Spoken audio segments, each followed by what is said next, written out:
Yanomami Indians at Surucucus in northern Amazonia. They live in the largest forest on Earth and have little contact with the outside world.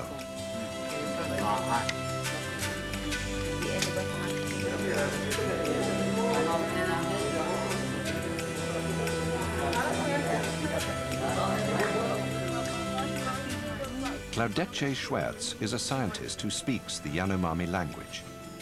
She's part of a Brazilian Ministry of Health team studying the parasitic disease called onchocerciasis, or river blindness.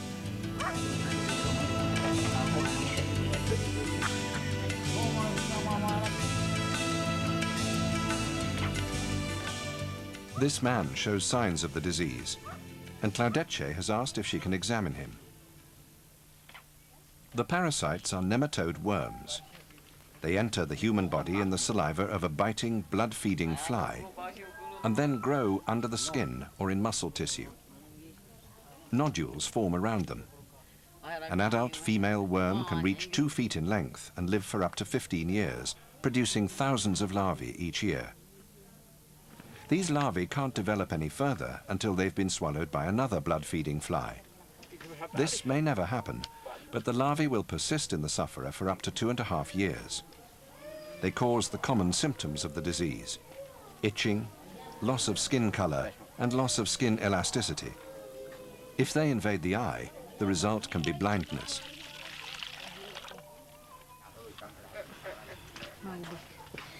One dose of a medicine called ivermectin will kill the larvae in this man's skin and keep him free of them for about a year.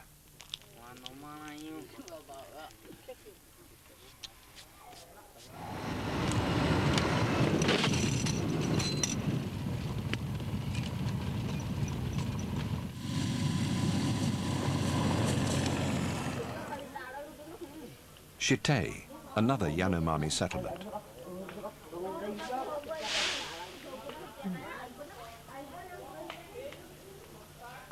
Most of the Yanomami live in remote communities like this, with no access by road. This makes onchocerciasis control difficult, because taking one dose of ivermectin is not a cure. Ivermectin has little effect on the adult worms living in the human body, so sufferers from the disease should be treated annually for as long as they're carrying adult parasites. This could mean treatment for up to 15 years.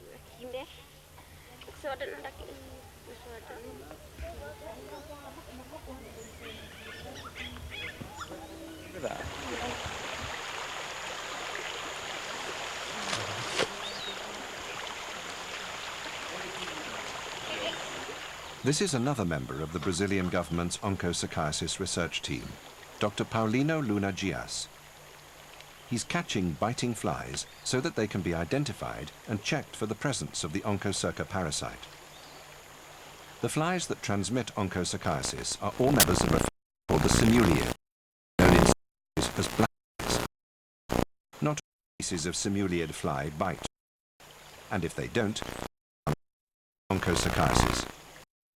Rather confusingly, many of the Simuliid flies that do bite man don't seem to transmit the disease either.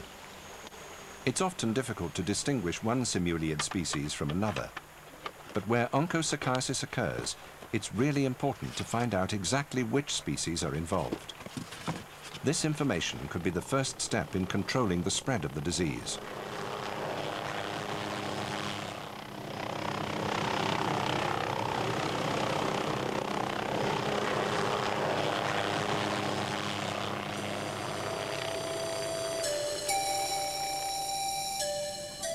This is Shamashi, an even more remote community.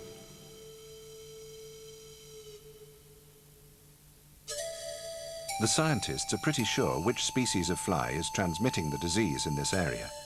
but they haven't been able to find out where the flies are breeding. All simuliids lay their eggs in running water, but different species tend to choose different types of stream or river. The man in the river is a British scientist, Dr. Tony Shelley. He's looking for fly eggs and larvae.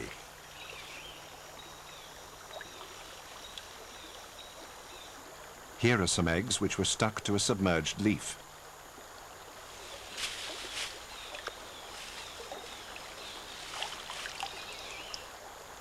This is a simuliid larva, but we can't be sure which species it is without microscopic examination. And here is the next stage in its life cycle, a pupa, out of which will hatch an adult fly. If the species that spreads the disease locally is breeding in this river, the water could be treated with an insecticide to kill the fly larvae.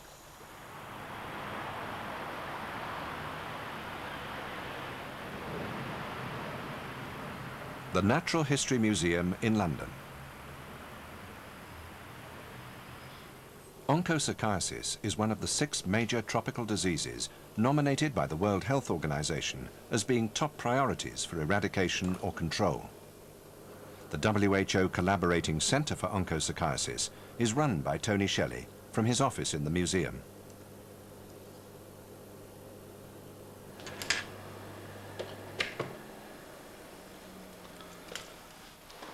The World Health Organization estimates that over 17 million people have onchocerciasis in the world, and about 300,000 are blind because of this disease. The parasite was first found in 1893 in West Africa, and in fact most of the disease is found in sub-Saharan Africa. And a lot of British scientists and medics have been involved in the epidemiology of the disease and its control. In 1915, a focus was found in Guatemala, and we now know that there are 6 countries in Latin America that have the disease. At the University Hospital in Brasilia is Dr. Mario Moraes, the man who discovered the Amazonian focus of onchocerciasis in Brazil. In 1972, we found 3 foreign missionaries who lived among the Yanomami, at that time called the Waika. They had onchocerciasis. There were nodules on their legs that contained the adult worms. It was then discovered that the disease existed throughout the Brazilian Yanomami Reserve, which extends to the Venezuelan border. The Yanomami travel freely through the forest which straddles the border, and it's likely that they brought onchocerciasis into Brazil from Venezuela.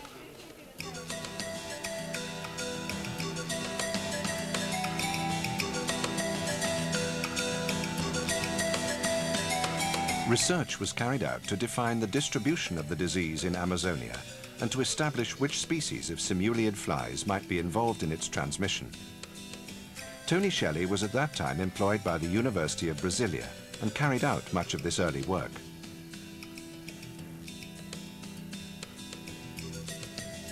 Fears that the Yanomami might leave their reserve and spread the disease have proved groundless.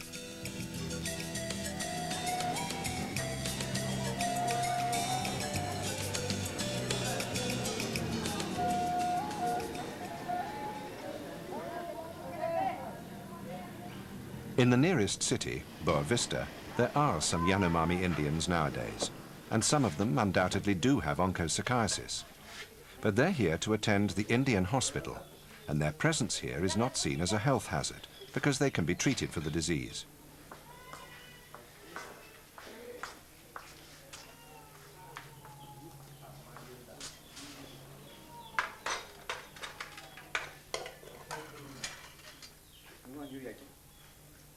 This Yanomami woman is believed to have the disease. Some snips of her skin are being taken for microscopic examination.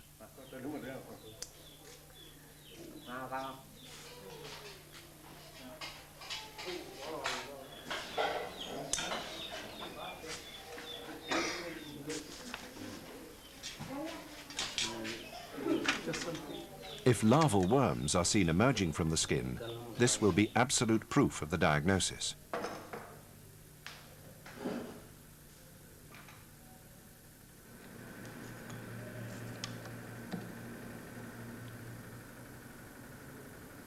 And here is that proof.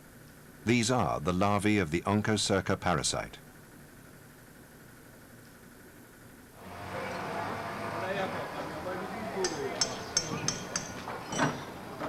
In 1986, a new and puzzling problem arose here, a long way south of Amazonia. We're here at the Rio Bonito, some 2,000 kilometers south of the Amazonia focus of onchocerciasis at the town of Minasu in Goiás state, where the first case of onchocerciasis outside the Amazon focus was found in Delma. When you were younger and lived in this farm here, did you play very much in the river? All the time. Whenever it got hot, we came and played in the river. And when you were playing in this river, did you get bitten by black flies at all? Did you notice that black flies were biting you? Definitely. There were lots of flies about, but at that time, we didn't realize how dangerous they were. How had the disease reached Minasu? It was difficult to believe that infected flies from Amazonia had traveled 2,000 kilometers to the River Bonito. The only likely explanation was that infected people had made that journey, and that the fly population around Minasu had become infected by biting them. So suspicion fell on the most conspicuous travelers to visit the locality, the garimperos. The possible role of the garimperos in the spread of onchocerciasis is a subject of special interest to a biologist in Brasilia, Vânia Soares. The significance of the garimperos in the distribution of onchocerciasis is that they had established themselves in the Yanomami area, looking for gold, but as they were prohibited from staying there, they migrated to other parts of Brazil. Controlling the migration of the garimperos in Brazil is very difficult.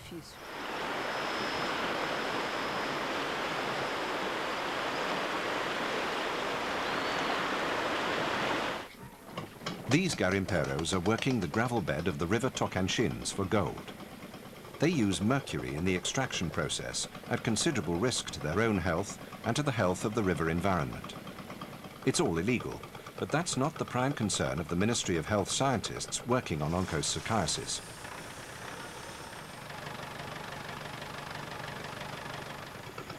If these garimperos have visited the Yanomami reserve, they may be infected with onchocerca. Whenever they spend much time near rivers, they may be infecting the local fly populations.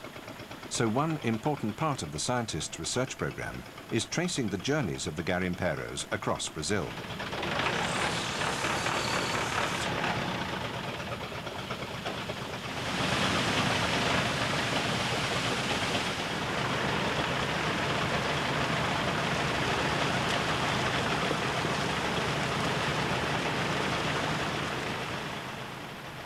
As the flow of gravel begins, it's checked for any signs of gold. Any gold in this gravel will be trapped in the screens. It became obvious some years ago that any plans for controlling the parasite and the simuliers transmitting the disease were going to be complicated by the wanderings of the garimperos and by the country's ambitious hydroelectricity schemes. So what we want to see here is the effect of this dam on waterways below the dam and the effect of the change in water level and water speed on simulia breeding grounds and how eventually this can alter transmission of the disease in Minasu. We have found 12 species so far in the area, of which 4 bite man, and we have 4 catching stations on the main river Tocantins down here and 3 of its tributaries, and captures are made every month to look at the biting rates of these 4 species during the whole year, so we can see the seasonal effect.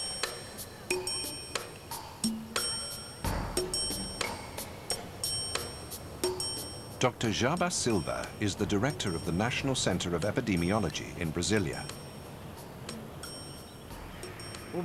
Brazil is integrated in an international effort for the elimination of onchocerciasis through its relationship with the World Health Organization, donations of ivermectin, and the collaboration with other countries in Latin America. In the Minasu area, the scientists are screening the local residents and, wherever possible, the various groups of garimperos known to be in the district. They'd hoped to find some garimperos working here, but the group seems to have moved on.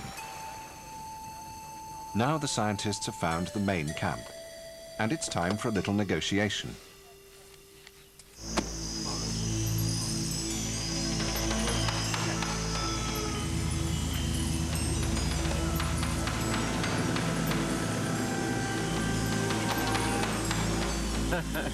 The garimperos have agreed to cooperate.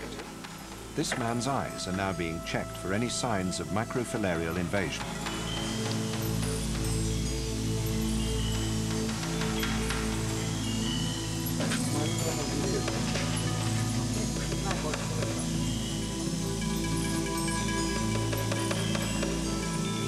The main aim of the visit is to collect blood specimens.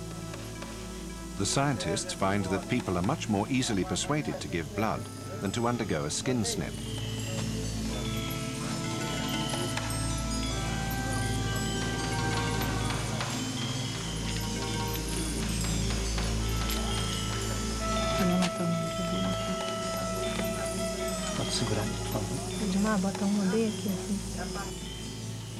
These blood specimens will be tested with a new and very sensitive immunological technique developed by Dr. Jan Bradley of Salford University in England. Currently working in Dr. Bradley's department is Dr. Mario Rodriguez Perez from Mexico. He's come to Salford to learn about this high-tech approach to the diagnosis of onchocerciasis.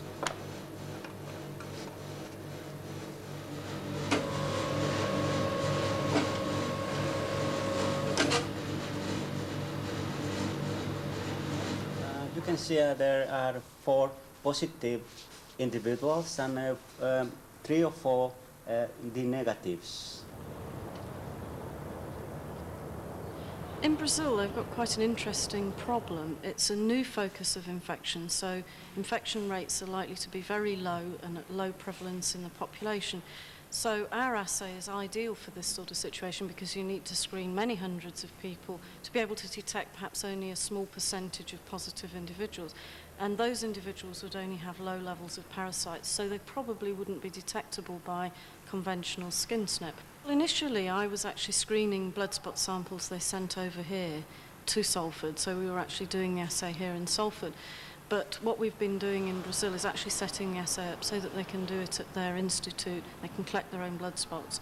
We still provide the antigens, but we've trained them in being able to perform the whole assay from beginning to end so that they can then get the results much more quickly. Lila Joseli Ferreira is an immunologist at the Oswaldo Cruz Institute in Rio de Janeiro. Her group receives blood specimens collected from areas of Brazil where it's thought that onchocerciasis may be present. Bem, o resultado dos testes de ELISAs, da sorologia... The results of the ELISA test, which is a serological test, enable us to map areas where people have had contact with the disease.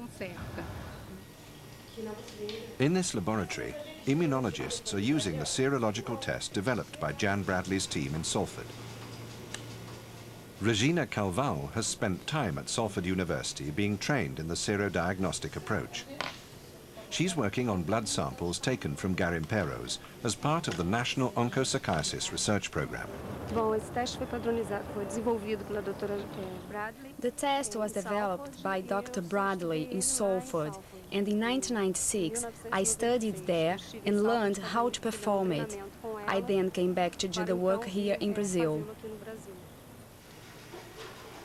The Oswaldo Cruz Institute is the headquarters of the research arm of the Brazilian Ministry of Health. In the 1970s, Tony Shelley was working here. He set up a research group to study and identify the various species of black fly in Brazil and to determine which of these species could become transmitters of the Onchocerca parasite. Since his return to England, he's continued to work in close collaboration with the Oswaldo Cruz Institute. One of the things that Britain has been able to bring to the work here in Brazil that is very important is based on experience in Africa on river blindness and its transmission. And this involves the introduction of new techniques, and we do in fact have a Brazilian training doing a PhD in London at the moment on the use of DNA for this work.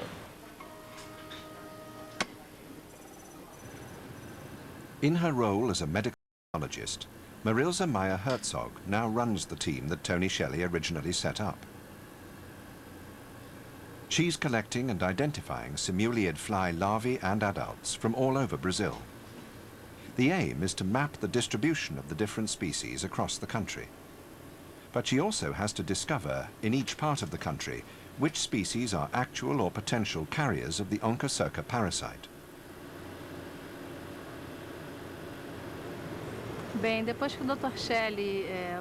After Dr. Shelley returned to England, we continued with the studies he had set up on simuliid flies. At the moment, we are concentrating on methods of diagnosing the disease. This is how the scientists find out which fly species are potential carriers of the Onchocerca parasite. A volunteer known to have the disease is used as the bait to attract the biting flies.